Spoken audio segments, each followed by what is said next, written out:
Welcome to another episode of Fearless Rider with Heidi McLaughlin, where fear is no longer an option and confidence is a goal within reach.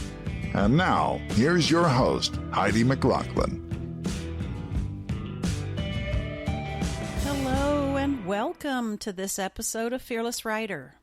This is the show for those who are looking for more confidence in the saddle and also in life.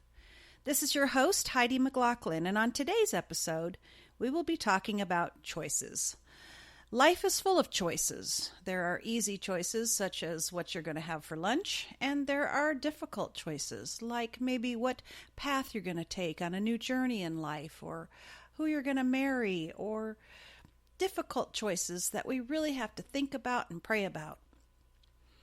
But before we get into today's topic, I want to apologize for missing the last few weeks of my podcasts. Boo! Yes, I know you all missed me terribly. But here's what happened. For the last few weeks, I have been homeschooling my two grandchildren. You know, since the schools are still closed and they're being taught virtually on the internet. I mean, what would we do if we didn't have the internet during this COVID-19 lockdown? I mean, did anybody think of that? Well, I did, and even though I don't think kids should spend time staring at computer screens all day, that is, in fact, what they are all doing right now, at least in my neck of the woods, which is in Southern California, in the San Diego County area.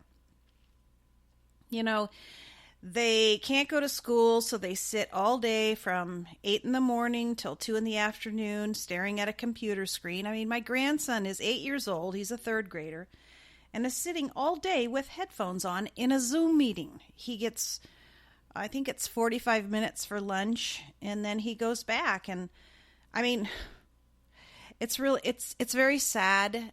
The kids are sad. They're having a hard time with the technology. And I hate to admit it, but so am I. But I mean, I hate to even comment here on some of the stupid stuff that they have my 5-year-old granddaughter doing as a result of kindergarten homeschooling online or virtually, whatever you want to call it. So anyway, now they're back in school 2 days a week, and their father is back at home after a very, very long business trip. I can get back to my life and I can get back to my podcasts and some of the things that I choose to do that are important. But, you know, we do what we have to do for family. That's just kind of the unspoken code. My son and daughter-in-law needed me. My grandchildren needed me. They were here for weeks in a row for 5 days a week, and I just couldn't get to my own work and my own stuff. But that's okay. There's always time later on. So last week I was out of town, and I was finally able to conduct one of my 3-day clinics in Maine after several cancellations due to COVID. It's the first clinic I've been able to do for almost a year. It might even be over a year. And that brings me to today's topic, which is choices. You know, my clinics usually have 8 to 10 participants. They all bring their horses to a specific location and learn my exclusive process to become a confident rider in the saddle over the course of 3 days. It's interesting because each group is very unique. They all take on a personality of their own. I have been conducting clinics for 8 years now. I can't remember, 8, 10 a year with 8 to 10 people. I don't know, add that up. But it's been a lot, and it's interesting to me because, like I said, each group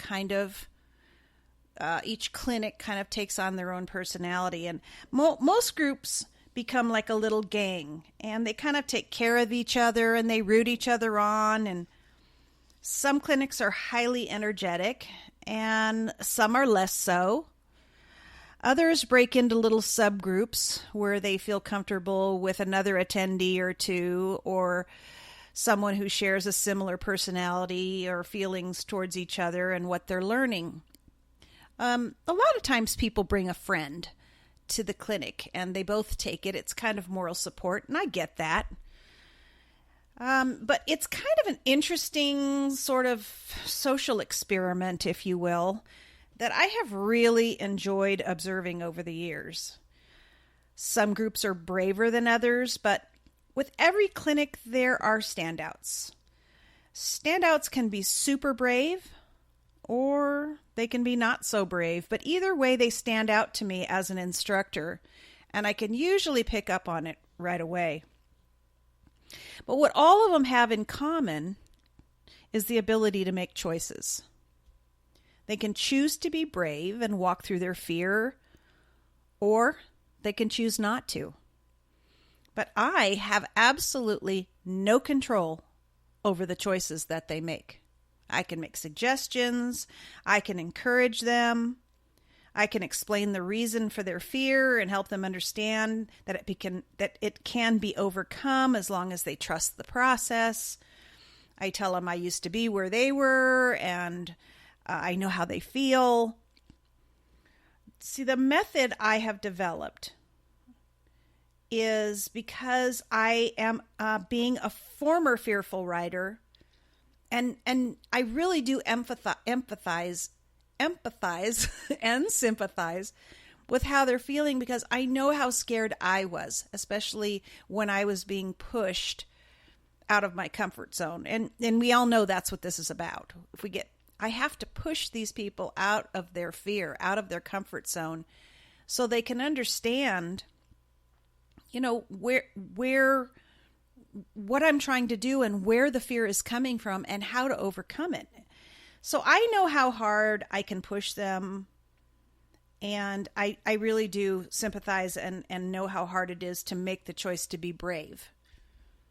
That being said, I simply cannot force them. I cannot make them engage with the process, and that has always been very, very frustrating to me.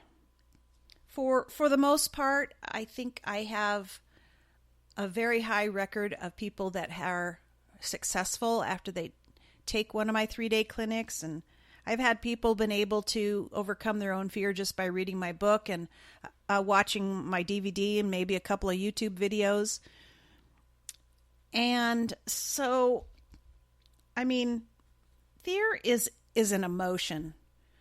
And it's a nasty emotion. And if it's left undealt with, it can absolutely ruin lives. And that depends on the degree to which someone is stuck in fear. And absolutely, I've seen people where fear turns them into a recluse.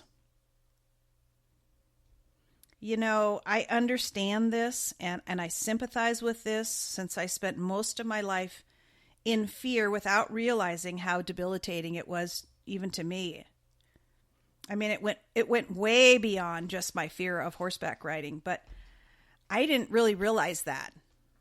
And the knowledge that I was living in fear didn't really show itself until I started to deal with my fear of riding. Once I became honest with myself and I realized that my fear went way beyond that of horses and riding and the fear of getting hurt. Without going into a lot of detail, I can honestly say that dealing with my horse fear helped me overcome a lot of other fears and self-doubt and lack of self-esteem that I didn't even know that was actually limiting me and ruining the quality of my life. So, I credit horses with giving me confidence that I had lost, that I didn't even know I had lost. Not just with horses, but in life. So since I've dealt with my own fear, I really do know how much better life can become when you realize that much of what you fear is perceived fear, which means we make it actually worse in our mind than it actually is. So my clinics are designed to teach you the difference between perceived fear and actual fear, so that you can live a more fearless life in addition to becoming confident in the saddle. Much of this can also relate to your faith and how much trust you have in God. I know it has been huge for me, realizing that my fear was a lack of faith. I could go on and on like this, but it's all related to the choices that we choose to make. So some people choose to be courageous and really work hard to try to overcome it, and some choose not to and end up staying stuck where they are. But all I've ever asked for of any of my students or participants or attendees at my clinic is just to try. So it's hard for me. I sometimes don't know what I'm supposed to do when I have a clinic participant that won't even try. Like I've said before, I wish there was a magic pill. I wish there was that just could fix this problem. But there simply is not, and the secret to overcoming fear is a daily process of 3 things. Number 1, realizing that you have a problem or an issue that isn't magically going to go away. Number 2 is catching yourself when you go there and start consciously changing your mindset. You go there, you start to go back to fear, you go back to something that's unresolved, something in your mind, and you start allowing yourself to go to the emotion. And the first step to change is catching yourself. So you consciously stop and say, I'm not going there, and I'm going to change my mindset, and I'm going to think about this instead. So that fear really is a habit. We become very, very comfortable with it at times. And number 3, practicing tangible techniques by using your intellect rather than your emotions in order to problem solve. So this can be a technique that you can use not only when you're trying to become more confident in the saddle and overcome your fear of getting hurt or falling off or your horse blowing up or whatever you've imagined could happen. It is also a tool that you can use in life too. We especially women, we're very emotional and we can imagine all kinds of things. We over worry and we can just imagine and imagine and imagine. And if we start using our intellect rather than our emotions, even if we're angry at someone, whether we're fearful about something, and we use our intellect, it is much more helpful with problem solving. I think I've heard it say that, sometimes, we get very angry with somebody else, whether it's a friend or a family member or a spouse or something, and we just want to zing them back at them. We want to just give them a piece of our mind. And it was very helpful to me once I learned that I wasn't going to deal with a situation until I had slept on it, prayed about it, and then the next day decide if it was really the hill I wanted to die on. And whether it was worth it, or at least approach the person with love and with my intellectual thoughts rather than my emotions.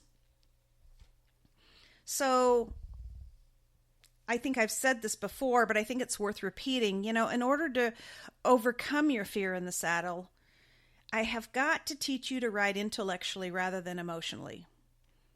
But again, I cannot achieve this unless you make the choice to walk through fear, to allow yourself to feel a little discomfort, and follow the program, because those that follow the program, it works. I give a 90-day kind of a program to follow after you've attended one of my clinics. And it tells you exactly what to work on for 90 days. And those that follow that are extremely successful. So here's what happened last weekend at my clinic in Maine. I had a very lovely, intelligent, and pretty woman who simply would not make the choice to engage in the process of the program and the techniques that I was teaching. her answer to everything that I asked her to do was simply no.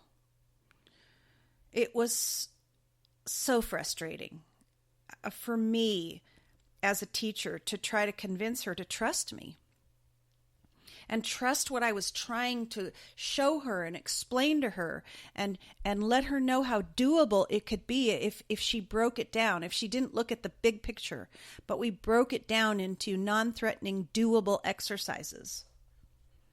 But her choice was no.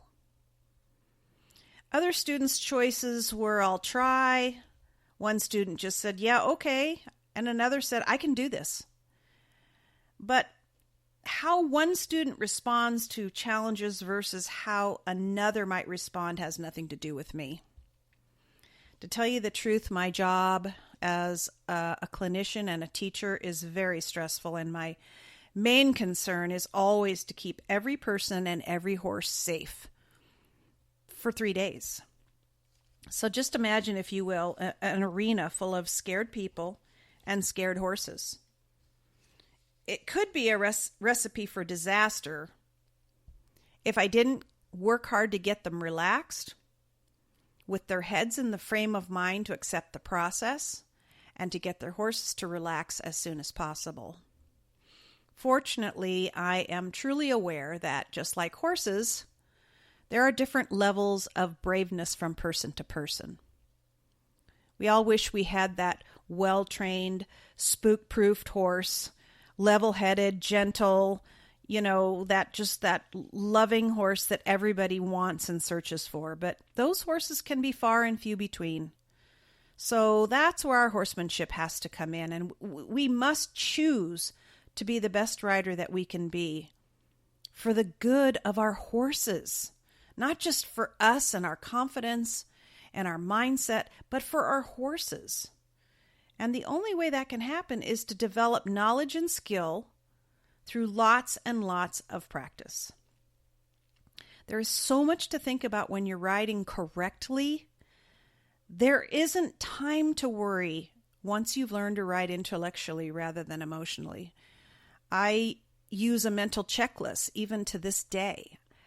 I mentally am going through this checklist of things that I tend to forget when I get into the canter, or when I'm doing flat work and I'm working on collection with my horse or something. I go through a mental checklist. Where am I looking? Am I looking down? Am I looking at the horse's head? Am I looking where I'm going? Where are my hands? Are my hands relaxed? Are my legs relaxed? I go through that. So when I'm concentrating that hard on what I'm supposed to be doing and to do it correctly, I don't have time to think about fear at that moment. And that's what I try to teach. So let's get back to talking about choices for a minute. What are some other choices that we must make in other aspects of our life? I mean, many choices are obvious. Where are we going to live? What job are we going to have? Who do we choose to spend time with? But what about less obvious choices, such as fear and whether we choose to be brave, or worry?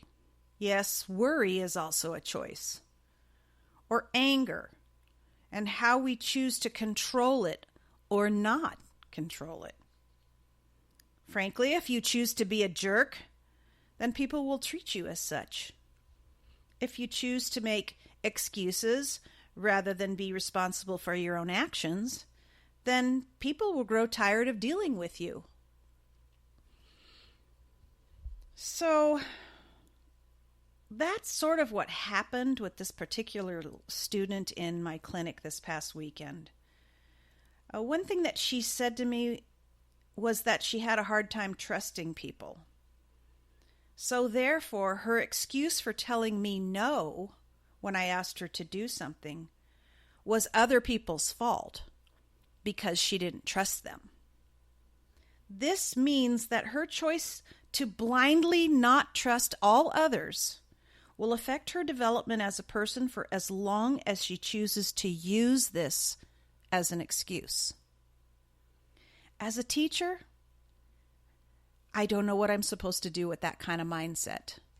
I always hope people show up to my clinics with an open mind, with trust that I know what I'm doing. I will keep them safe, and I won't ask them to do anything unless I think they're ready to do it. It's so hard after years and years of teaching my method to so many hundreds of people. This problem of a student coming to me from a place of no, I still have not been able to solve. I still have not figured out how to get around that. So that's why I thought this topic of choices was so relevant to today's podcast, because you have to make the choice that, number one, something isn't working and you need help with it. That, number two, you may be in over your head and you need someone else to help you through something. You need to make a choice to have someone help you. And then once they do try to help you, you have to make the choice to be open and to be able to say, I'll try. I'll attempt this. And it may not be pretty the first few times you do it, but when you realize that you've made the perceived fear much greater and bigger in your mind, and you walk through that first few steps of fear and realize after you take a deep breath, wow, that wasn't so bad. That is when you start to realize that you're braver than you think. But if you come from a place of no and you tell me no, how are you ever going to realize that that actually was an option to find out that you had emotionally made yourself more scared than you really needed to be, whether it's with horses or in life. But if we get back to with horses, I call it the chorus of what ifs. We're riding like, well, what if he spooks? What if he bolts? What if he does this? What if he does that? It goes on and on and on. To the next thing you know, we're not the rider. We're just the passenger. And the horse has absolutely no direction from us. And being the flight animal, and I've talked about this before, all we're doing is scaring them too.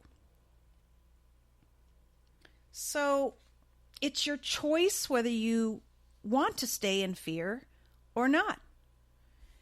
It's your choice whether you want to put the time in to make the necessary changes in your life. And it's your choice whether you choose to trust people, processes, methods, and even trust God. We've all been given an intellect, but how we use our intellect becomes our choice. Today we have so much more information at our fingertips than any other time ever in history. I mean, some information is valid and good, some is not, but our intellect will help us decipher what is true for us, good for us, and what is not. So as a result of a lot of experience and research, I have made the choice to stop blaming others and stop blaming my horse and take responsibility for myself, especially my emotions. And I've made the choice to start living my life better, and making better choices that are better for me. I urge the same choice for you. I urge that you make choices that are making you a better person, a more confident person, a kinder person, a happier person. Because choices, honestly, whether you make good choices or bad choices, have everything to do with the quality of your life. Always be open to change. Be open to others who have experienced the same problem and can help you. Be open to self-examination as to what's blocking the way for you to be the person that you want to be. So choose trust. Choose honesty. Choose courage. And that wraps up this episode of Fearless Rider. I am Heidi McLaughlin. I want to thank you for listening today. And I hope Thank you for hope listening you will join to me again today's for another one episode of my of Fearless podcasts Rider coming up with soon. Heidi McLaughlin. If you enjoyed the show, be sure to subscribe to our podcast and please rate us and give a review. For more information, go to fearlessrider.com.